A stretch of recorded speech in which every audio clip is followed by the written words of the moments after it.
The Senior Reset podcast delivers education and resources to help seniors and their families set themselves up for success. Each week, we dive deep with medical professionals and industry leaders to bring you answers to the questions that matter most. From the latest medical advice to financial strategies to staying ahead of scams, we'll build the toolkit you need to thrive. Here's your host, Joel Stewart.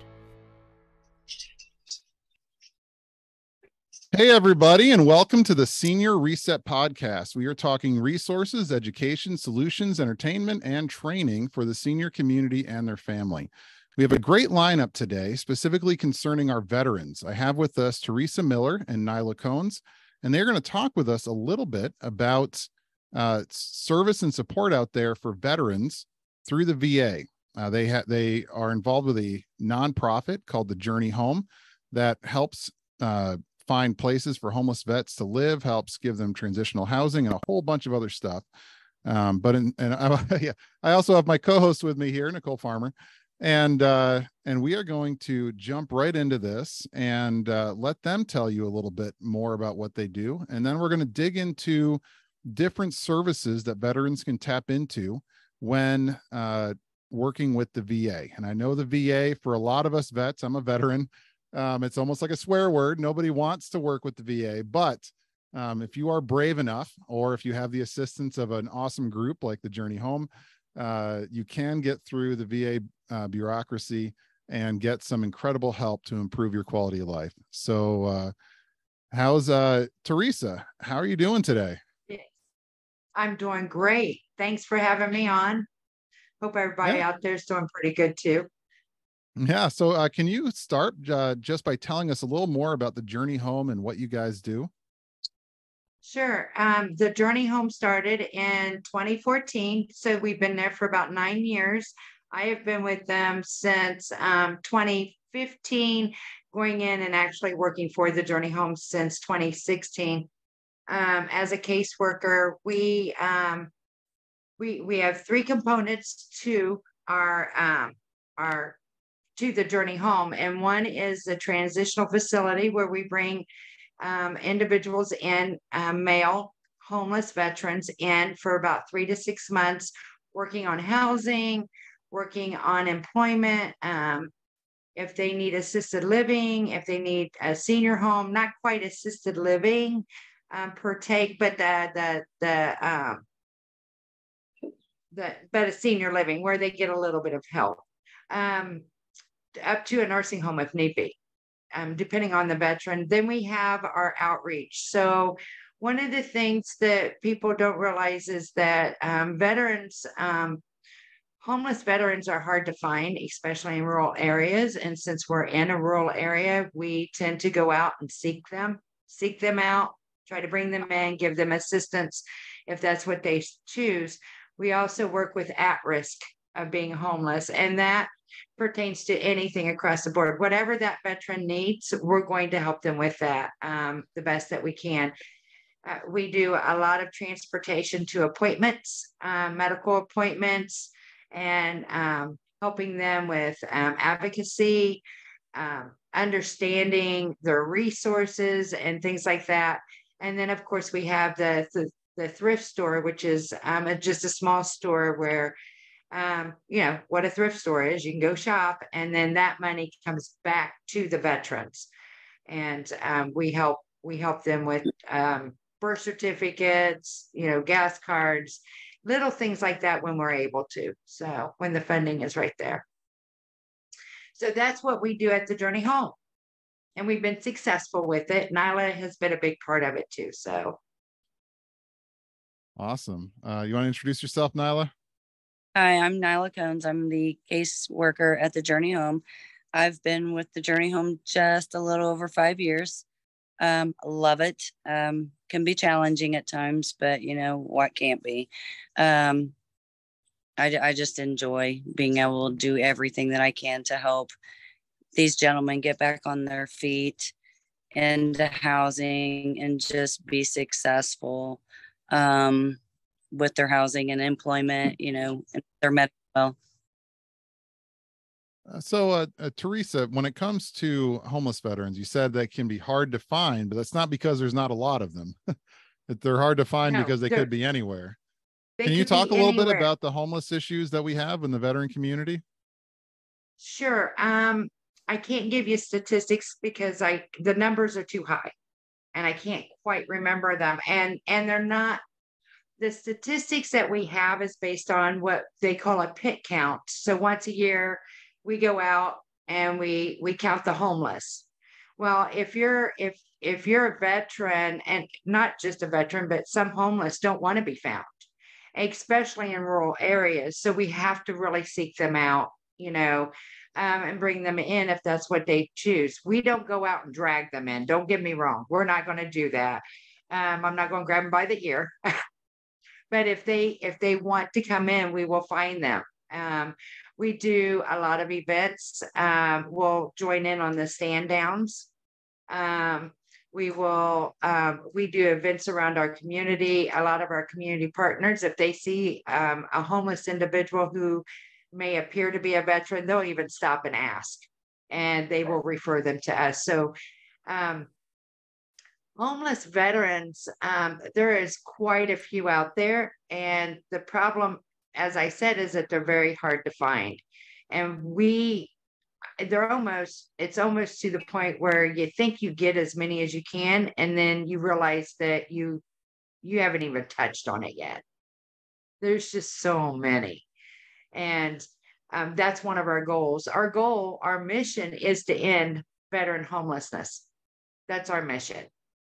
And I think we do a pretty good job at trying to stay on that mission and continue that mission. And I would love to be able to say we've closed it out, but we won't, unfortunately. So you said earlier that you also work with people who are at risk of being homeless. What is someone who's at risk of being homeless? What does that look like?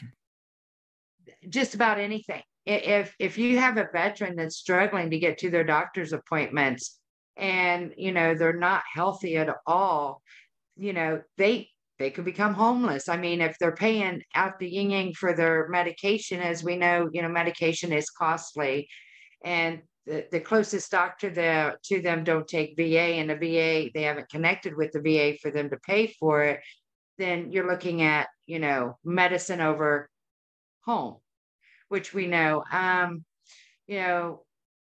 Anybody can lose their house at any given moment, and that's how we see it.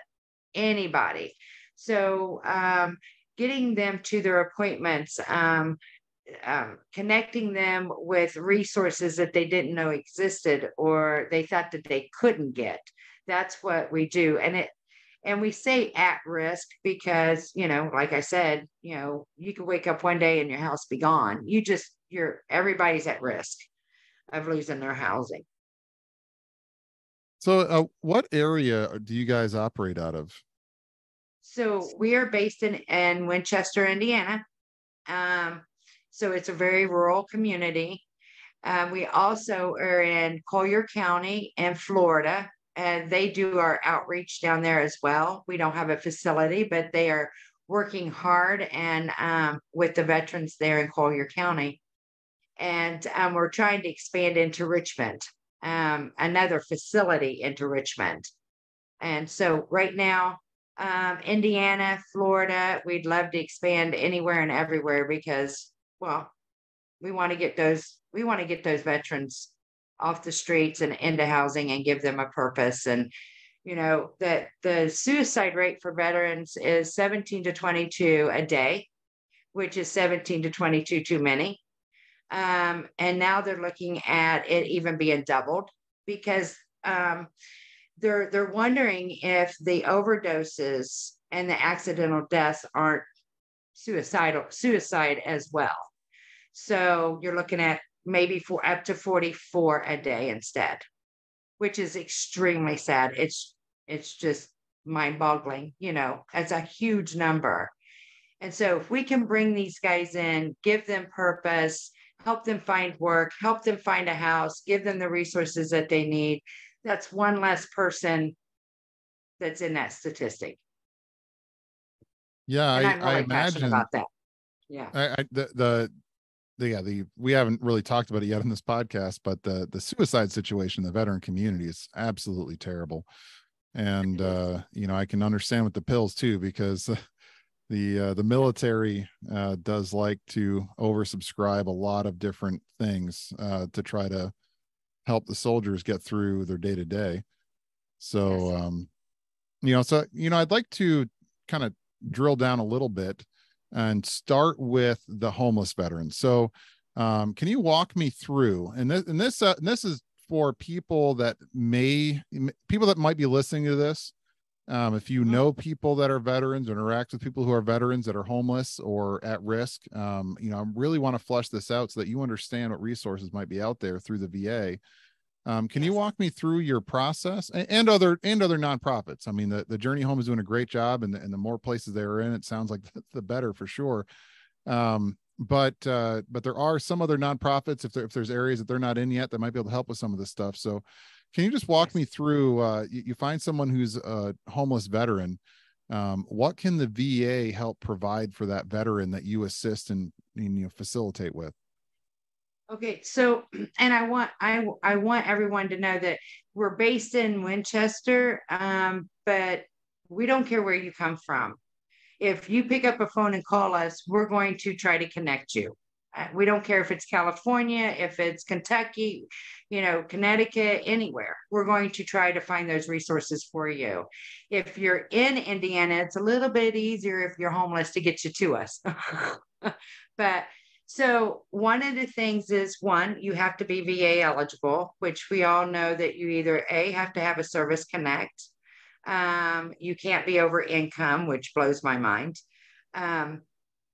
You have to spend 2 years active duty, and you have to have an honorable discharge. General, other than honorable, I think, and an honorable discharge. I believe those are the discharges to come into our facility. Now, I don't care if you have an honorable or dishonorable. I'm going to help you anyway.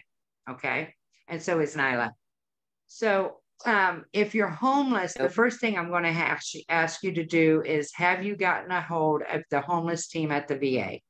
Because that's important. And if not, then we will connect you to that team. If you have and you don't feel like you're getting what you need, then we will work with the VA to get that help. Now, if someone's out there that knows a homeless veteran, can they reach out? I've never heard of this homeless team at the VA. Can they reach out to the homeless team, have the homeless team go contact this person? Yes. So each homeless team has case managers that should be out there, and they are, at least ours are, and they're really good about what they do. They will actually go out, meet with that veteran, and talk to that veteran and see what that veteran may need. Because it may not be that they need in transition. It may be that they need into a drug and alcohol facility. It may be that they need, maybe just a hotel for a couple nights because they might be getting a house. They're just in between, something like that. So they will assess and talk to them and see what is needed. And then, excuse me, if they need a place like ours, then they will do a referral to us. We automatically do a pre-screen with that person. And then we will staff that person with the VA and amongst our staff, and then determine whether that they would fit our program or not. And there's very, very few that we have turned down. I mean, we could probably count it on our hands how many we've turned down over the last, at least for me, last 7 years. Doesn't happen very often. So if they get admitted into your program, and the VA, covers their temporary housing with you, so what happens next with them? So when they come in, first off, they don't pay for anything while they're there. Everything is given to them basically. And that's so that way, if they do have an income, they can start saving to pay whatever bills they may have, or just to have a little extra money in their pocket. They come in and we start with our intake packet, which is long. And then we start working on the individual recovery plan, which is most people call a treatment plan. And then we just start from there with housing. You know, where do you want to live? I don't tell people where to live. They're adults. They can make that choice. And we don't care where it is. If they come to Indiana and they want to go to California, we've helped people get to California. We've helped them get to Florida, to Tennessee, Kentucky, Michigan. It's wherever they want to go, or they can stay right there in town with us, which we like. We like it when they stay around. But we start working on that, deciding on, what assistance they want, whether it's a HUD bash voucher, if it's supportive services for veterans and family.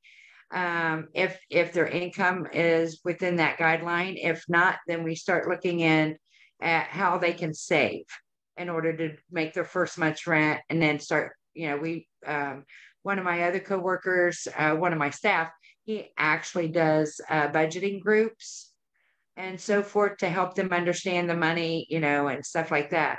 And I mean, we're talking older people, and so they already know how to manage money. It's just trying to remind them how to do that. And then those that want to work, we also hook them up with our local DBOP, which is Disabled Veterans Outreach Program. And they work through Work One, and then they work with them to get employment. So we've got an array of different people coming in and working with them on a regular, and just getting them set up.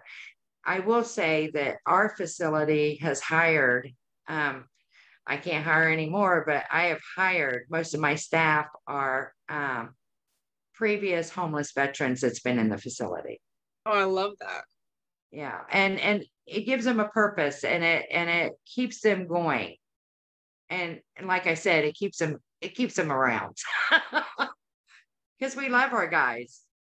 So, and we also work through another program, which is CSAP, which is a program with Goodwill for our senior individuals, to help them get some job skills and stuff.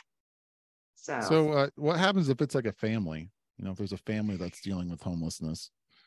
So with a family,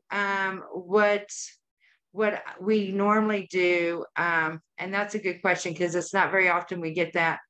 So with a family, we can't take the family. We are all male. So I would give them a choice, let's get you in here. And if you can separate, let's get your wife and children into another shelter, and we can work through all of that. If they don't want to separate, I would automatically have them reach out to, and I would reach out to our local the SSVF program, supportive services for veterans and family. I would automatically reach out with them to try to get them into a hotel room, or to work with them to get them housed as quickly as possible. So there's like a network of nonprofits and service providers. And when you find a veteran that's in need, if you don't offer a service, you kind of branch out and start contacting these other nonprofits to see who can help. Yeah, I'm not going to tell somebody, no, I can't help you. I mean, I'll sit on the computer with them on the phone and do searches if I have to, and give them phone numbers, and I'll even make those phone calls. I'm not going to let somebody go without getting some kind of assistance. And none of my staff do. Going back a little bit, so at the at-risk of homelessness group, so they have a place to live, they're at risk of homelessness, they lost their job and they can't find another one, and the mortgage is falling behind. And with this one, I imagine you might have a much more likelihood of finding families. What kind of product services are out there, or how can the VA help in those situations? So the first thing that I would ask them, I would hook the veteran up with our DBOP, the Disabled Veteran Outreach Program, through Work One. I'd hook them up with them, but I would also talk to them about the Military Family Relief Fund that they could qualify for, and that is a fund that allows a veteran to get up to $2,500 in their lifetime. So say their mortgage is $500. I know that's low, but $500. They can actually fill out the paperwork. Yes, it's a lot of paperwork, send in some documentation, and they could possibly get that taken care of. And then they would still have money in that little account for them later down the road, or they could possibly get all of it at once. It just depends on what their needs are. I would ask them to go there, and then I would also, depending, because if they've lost their job, then I would actually try to get supportive services for veterans and family involved as well. And those items there are pretty much, to me, are the crunchers, that they're the ones that's going to really come in for financial needs to help them. So when we're looking at people, seniors, this is a senior focused podcast. So when you have seniors that are coming into your facility, or seniors at risk of homelessness, and they're struggling just with their activities of daily living, does the VA assist with that stuff as well?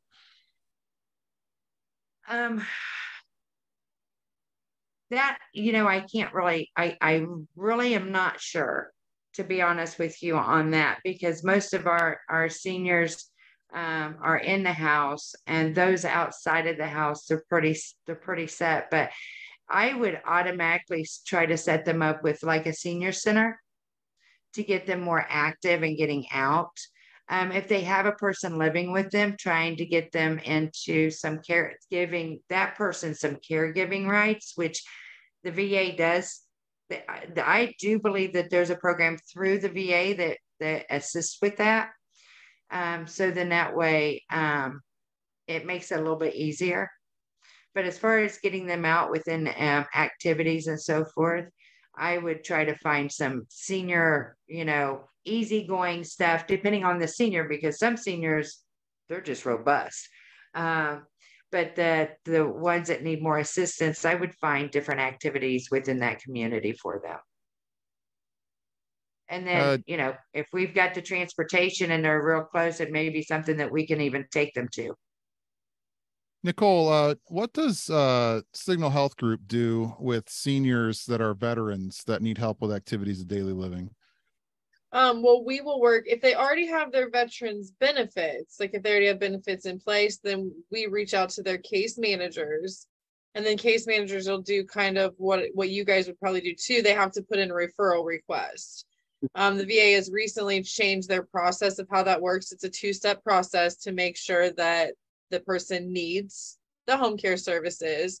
It's a little more difficult to get skilled than the non-skilled. Someone that needs help with like the activities of daily living, light housekeeping, standby assistance with bathing, the VA typically allows around 11 to 15 hours a week for that. So we would go through their case manager, whoever they're working with, they would put in a request and give us the authorization based on their needs.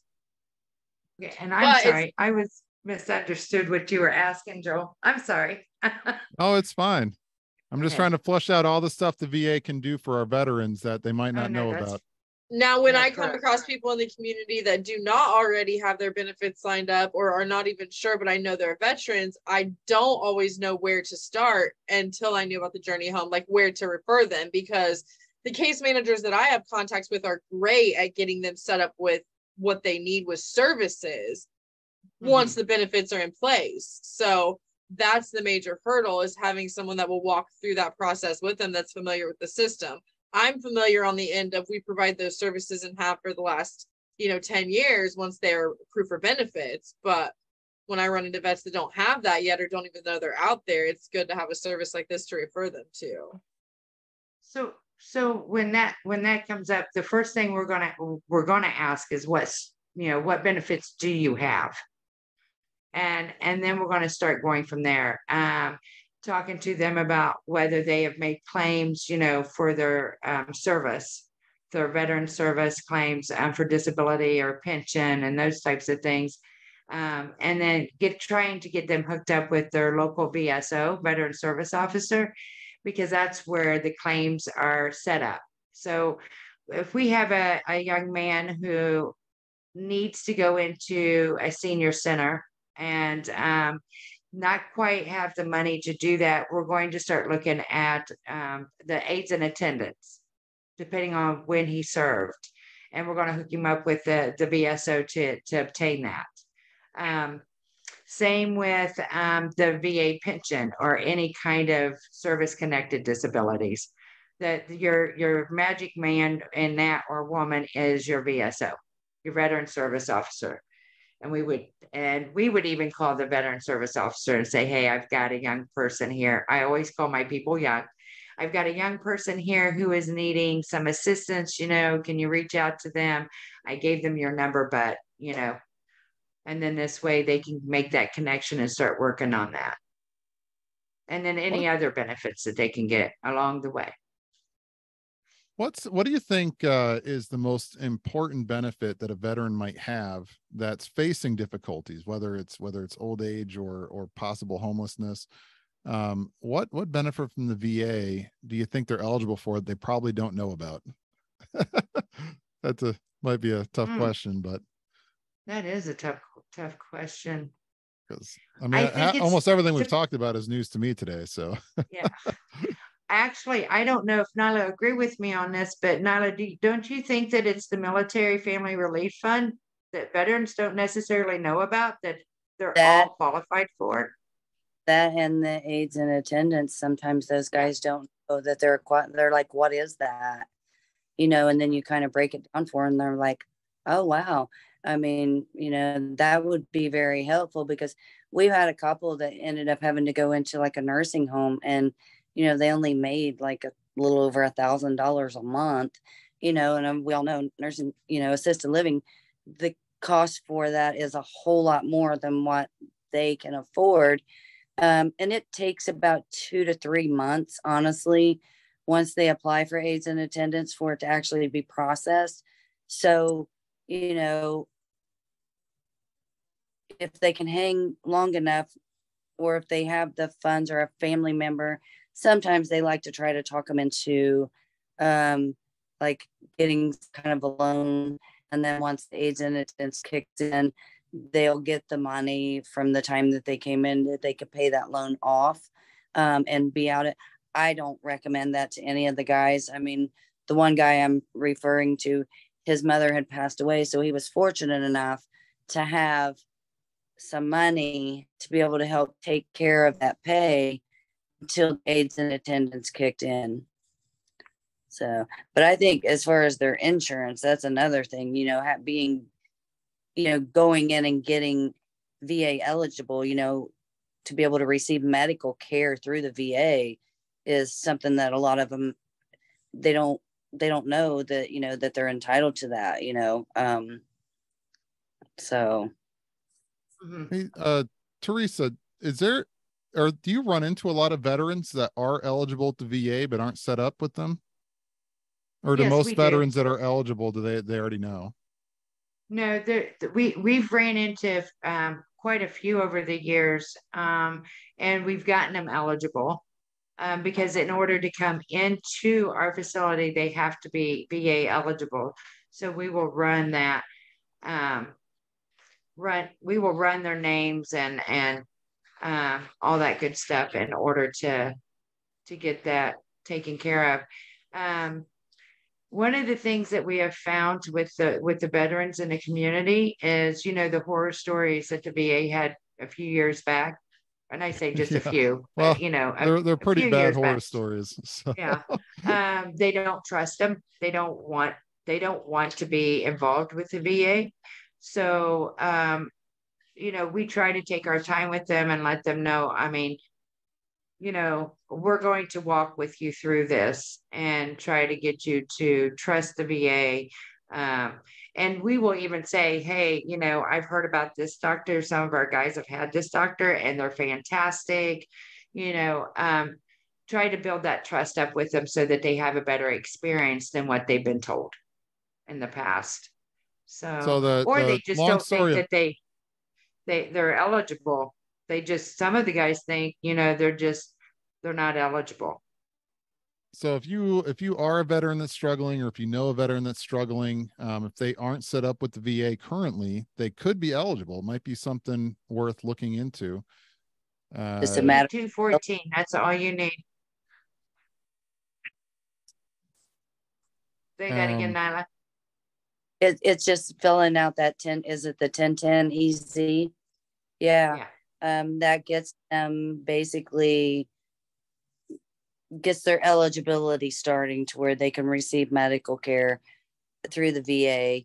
And sometimes that's all they need because they're just overwhelmed. They have a lot of medical issues, but they don't have the money to do it, or they might make more than what they can to qualify for Medicaid. And maybe not old enough yet for Medicare. So, I mean, it's. The one thing that people, that veterans, especially the newer veterans, is that dental is excruciatingly hard to get through the VA. And so unless you're 100%, you don't get dental. And that's sad. I think that everybody should be able to get dental through the VA, but that is one thing that they don't allow unless you're 100%, except for when you're in our facility like ours. We have what we call it's a HCHV, so it's healthcare for homeless veterans contract with the VA.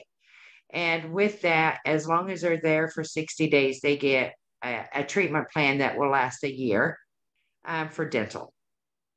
Unless they're 100%, that's all they get. As long as they initiate and get it started before they leave our facility, they can continue that care once they leave. Yeah. Well, that's certainly a helpful benefit. Can you expound a little bit more on the aids in attendance? So what does aids in attendance cover? Aids in attendance covers so go ahead, Nila. Well, what I've experienced with it is that, so if they have to go into like an assisted living or, anything like that, it helps cover the cost. So say an assisted living facility charges $2,500 a month, and that really depends on what level of care you are at when you go in. So we had one that aids in attendance covered $1,900 a month. So he only had to pay out of pocket $600 a month, and that took care of his medications, his food, and the staff that would be there if they needed assistance. So basically for that, it helps cover the cost for the veteran that cannot afford the whole cost of an assisted living.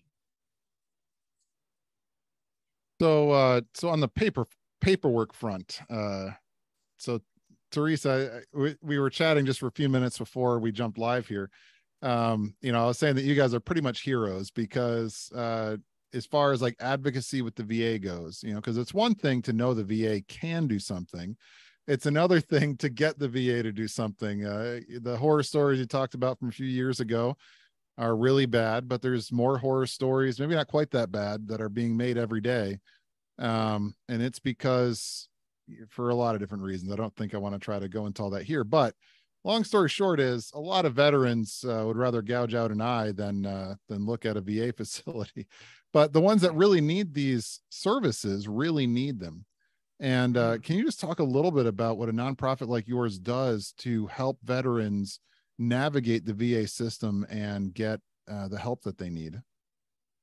So if we have a veteran, we actually had a veteran in our community who one didn't have transportation to his appointments, who didn't trust the VA. He was done with them.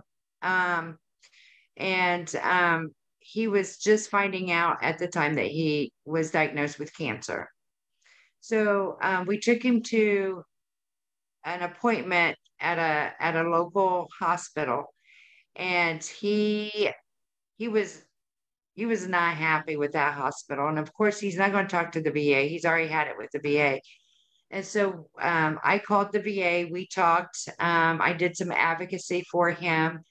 and talked to them about oncology and the best place for him. I actually recommended an oncology department locally. And so they were willing to do that for him, and they got him hooked up.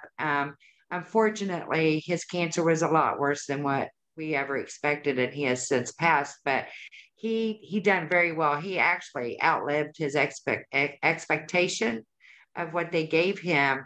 And this oncology department, he was absolutely, he loved them. They were good to him. He respected them, and the VA did pay for that. So that was very, very helpful. But that's what we do. We do that advocacy. And if our advocacy doesn't work with them, then we get a hold of the VA advocate, which every VA has a veteran advocate there. And that's when I start talking to them, and I stay on the phone with them, or for as long as I need to, or we just set up several calls, and I will talk to them and bug them until they do what I need them to do, and they advocate for that veteran. And most of my advocates that I've dealt with are top notch. They have no problem going in and telling that doctor what that veteran needs, or that social worker, or anybody else. They my advocates that I've dealt with are pretty headstrong, so I like them. And I recommend them all the time. I had no idea that the VA had like advocates. It's kind of like they know that their system needs a little help. So instead of maybe fixing some of the problems, they just hired people to help stay on top of it. But that's a good resource to know. To know there's people at the VA that can and I hope that our listeners can excuse my sarcasm. I'm a veteran that's had a fair amount of dealings with the VA myself. So little tongue-in-cheek feelings probably coming through on the recording, but that's all right. But yeah, it's great. It's because it seems like there's a lot of advocates out there. There's the advocate at the VA. You'd mentioned a couple over the course of this. A veteran service organization, I think maybe you mentioned, or you mentioned a couple different advocate organizations. Yeah, you have quite a few. Just about any any organization out there that's helping veterans, they are your advocates. At least I would hope that they would be. Everybody that we work with, every different program that we work with, the supportive services for veterans and family, top notch. They will advocate for them, for the veteran that they're working with. Even our HUD-VASH caseworkers, that those are caseworkers through the VA, they will advocate extremely hard for our veteran. We do it. I think just about everybody we connect with are very good advocates. Absolutely. Yeah. They will fight for that veteran until they either can't fight anymore and there's nothing that they can do, or until they get their way. And we prefer to just keep fighting until we get our way. Yeah, that's what you got to do. You got to. Yeah. So just I guess I'm going to attempt to summarize here a little bit the services that might be available for veterans that are struggling. And starting on the homeless side, there are organizations like yours where if you are a homeless veteran, you can find temporary housing for up to 6 months. You can get additional help as far as getting dental work and stuff like that for a year. Once you are in the program, you can also get assistance with finding a job, with putting together savings. There's a lot of resources that are available to you if you're out there and you're homeless, or if you know someone that's homeless. There's a lot of resources that are available to you. And if you've never worked with the VA before, you may be VA eligible. You just can look into it. But there are resources out there. And if you are at risk of becoming homeless, there are programs out there to help you too. You'd mentioned a program where there's a $2,500 fund that it seems you can tap into to help, temporarily with rent payments or something like that. There's also other assistance with jobs and trying to find ways to get the revenue, or even you'd mentioned at one point trying to help people with HUD. So it sounds like organizations like yours might also help them tap into other social safety net programs to help keep them in their home and keep them gainfully employed and moving their lives forward instead of sliding backwards. And then kind of the third thing I wanted to maybe try to summarize is that once you're older, once you're a senior, or perhaps you're disabled from your military service, there is assistance that can be out there for you. If you're at risk of being homeless, or maybe you are homeless, if you're older, you can get monetary assistance towards getting into a nursing home or a senior facility as far as housing goes and being able to cover the cost of that. There are also in-home care, personal care assistants that can come in and help you with your activities of daily living that the VA will cover. Nicole had said something about maybe 10 to 12 hours a week, and they can help with cooking, cleaning, or even more severe stuff possibly. You know, if you have hygiene issues, needing help getting dressed, taking a shower, some of that more intimate stuff. But if you need that assistance and it keeps you in your home, you can get help from the VA to cover that as well. So, you know, did I miss anything, Theresa? You think I missed any major programs? I don't believe so. Not off the top of my head. We do so much because we don't just do, I mean, those are the main areas that we work with. But, you know, if we can find other things, we try to bridge the veteran with the community. So if there's something new that comes out, you know, of course, we're going to try to connect. So no, you know, as far as I know, I think you've covered just about everything. Awesome. And then, of course, you know, working through the VA to get all these benefits can be difficult, but you don't have to do it alone. There's organizations like the Journey Home.